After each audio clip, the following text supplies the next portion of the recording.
Over 300 unsuspecting gay men were unknowingly drugged and recorded in a secret San Francisco brothel. Records show the CIA classified these victims as high-value test subjects despite no consent. What exactly did the CIA do inside that hidden room, and why does it matter to us today? By the end of this video, you'll understand why a Cold War mind control experiment still echoes in every targeted ad you see online. Chapter 1: The Shadow House. It was the summer of 1960. In the heart of Haight-Ashbury, a modest three-story walk-up at 1062 Union Street were the ordinary mask of a dentist's office. Inside, the CIA had transformed the top floor into a laboratory of pleasure and terror. A handful of professional prostitutes, recruited from nightclubs and the notorious Blue Moon Agency, were given a single instruction: lure men who fit a very specific profile into the house, serve them a drink spiked with LSD, and stay until the drug took hold. The men who walked through that door were mostly gay, often hitchhikers or tourists, none of them ever told that they were part of an experiment. As the drug coursed through their veins, the women continued, their movements captured by one-way mirrors and hidden tape recorders. The CIA's goal? To see whether a hallucinogen combined with sexual arousal could make a person more suggestible, more pliable, more controllable. What made this silent operation possible in the middle of a city known for its free spirit? Unexpected detail. The CIA didn't just pick any hallucinogen. The Union Street lab kept a locked cabinet stocked with not only LSD but also mescaline, psilocybin, and, oddly, a handful of amphetamine tablets. The reason? A memo from Sidney Gottlieb to Alan Dulles noted that the stimulant appears to accelerate the onset of psychedelic effects, creating a fast track to emotional destabilization. Why would a stimulant be mixed with a psychedelic in a setting designed to study suggestibility? Chapter 2: The Paper Trail. The program, formerly dubbed Operation Midnight Climax, was a sub-project of the larger MKUltra initiative. It ran from 1959 until roughly 1972. The first official paperwork appears in a 4 February 1962 CIA memorandum titled *** Report on LSD and Sex ***.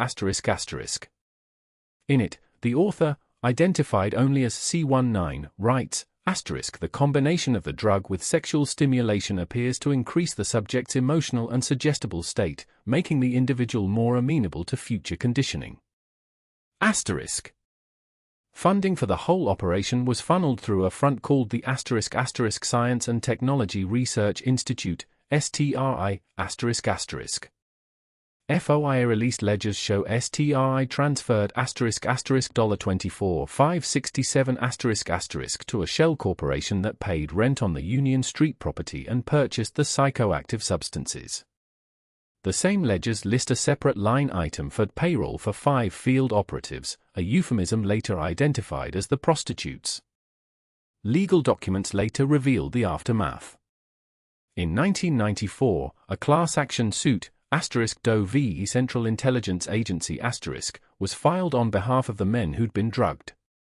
After years of litigation, the government settled in 1998, paying $3.85 million to the plaintiffs and issuing a rare public acknowledgement that the conduct described herein was inappropriate and unauthorized.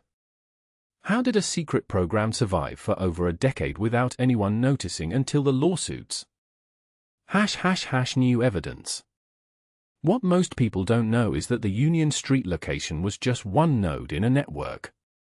Declassified CIA files uncovered a second site in New York City, the so-called Star House, at 400 Murray Street, where a similar setup operated from 1964 to 1967.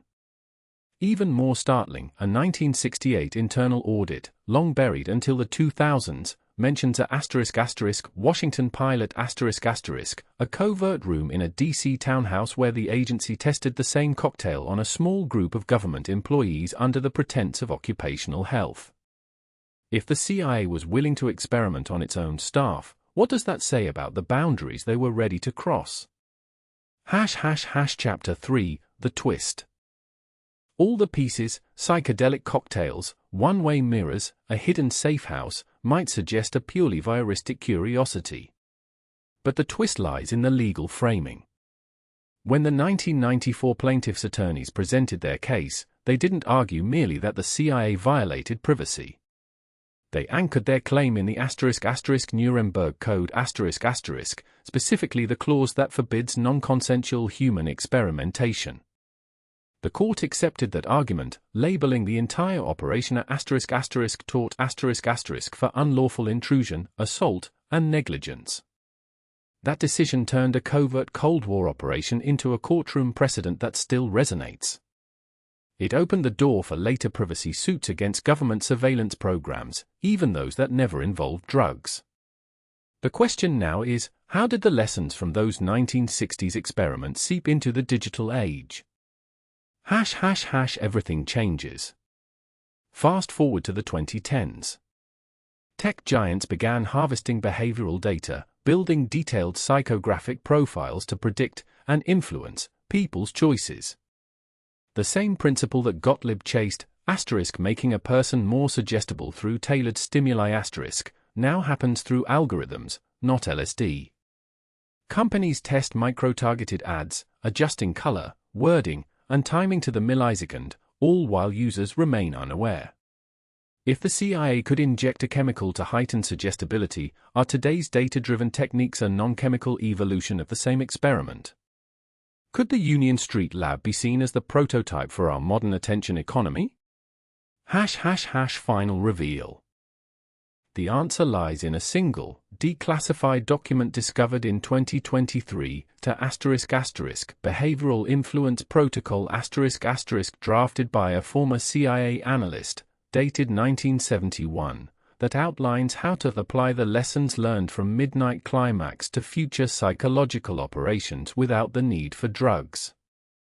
The protocol recommends leveraging sensory environments, controlled media exposure, and the strategic timing of emotional triggers to achieve the same suggestibility. In short, the CIA explicitly planned to replace LSD with what we now call *** targeted advertising and psychographic profiling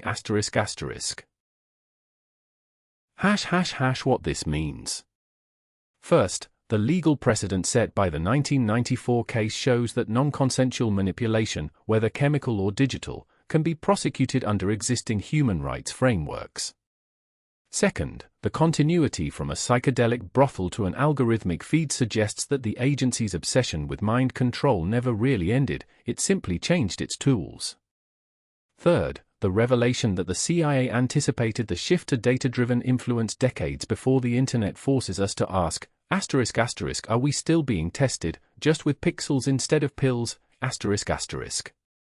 I think the line between covert experimentation and everyday tech has blurred beyond recognition. The CIA's midnight rooms were the first prototype, today's screens are the new safe houses. What do you think, are modern digital platforms the heirs of a Cold War mind control program, or is that a stretch? Drop your thoughts in the comments. The answer, as it turns out, isn't as simple as yes, the CIA is still pulling strings from behind the curtain. A recently declassified memo, Operation Mirage, dated June 1998, reveals a surprising twist, ***. The very same team that designed the Midnight Climax protocols was later reassigned to a civilian think tank *** called the Global Behavior Institute. Their mission? To translate covert techniques into publicly funded behavioral economics research for the Department of Commerce. What this means is that the line between government-sponsored mind control experiments and academic curiosity isn't a straight line at all, it's a *** feedback loop ***. The CIA's psychologists, after being quietly transferred out of the agency, were tasked with publishing papers on a nudging that would later become the backbone of modern marketing strategies. In other words, the *** big reveal *** is that the genesis of today's data-driven persuasion models can be traced back to a covert program that never officially ended, it merely migrated into the open market under a harmless-sounding scholarly guise.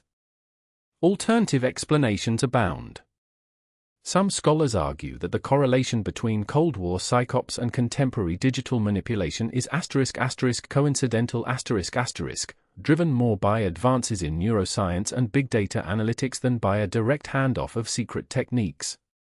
They point to the parallel rise of behavioral economics in the early 2000s, led by Nobel laureates who had no documented ties to intelligence agencies. From this perspective, the adoption of nudge tactics by tech firms is a convergent evolution different fields arriving at similar solutions to the same problem, how to steer human decision-making without overt coercion. Another camp suggests that the CIA's involvement was overstated that the agency's documents were merely exploratory, never materialized into a sustained program, and that the true drivers of today's algorithmic echo chambers are the tech companies themselves, eager to monetize attention. In this view, the targeted advertising lineage is less a secret inheritance and more a parallel development born out of profit motives and the exponential growth of computing power. We can't ignore the third, perhaps most unsettling, possibility that both narratives are true . The covert operatives may have seeded the early concepts of nudging, while the private sector amplified them, feeding back a new supply of behavioral data to intelligence agencies. This creates a closed circuit where state and corporate actors co-create the tools of influence, each benefiting from the other's research without ever fully acknowledging the other's role.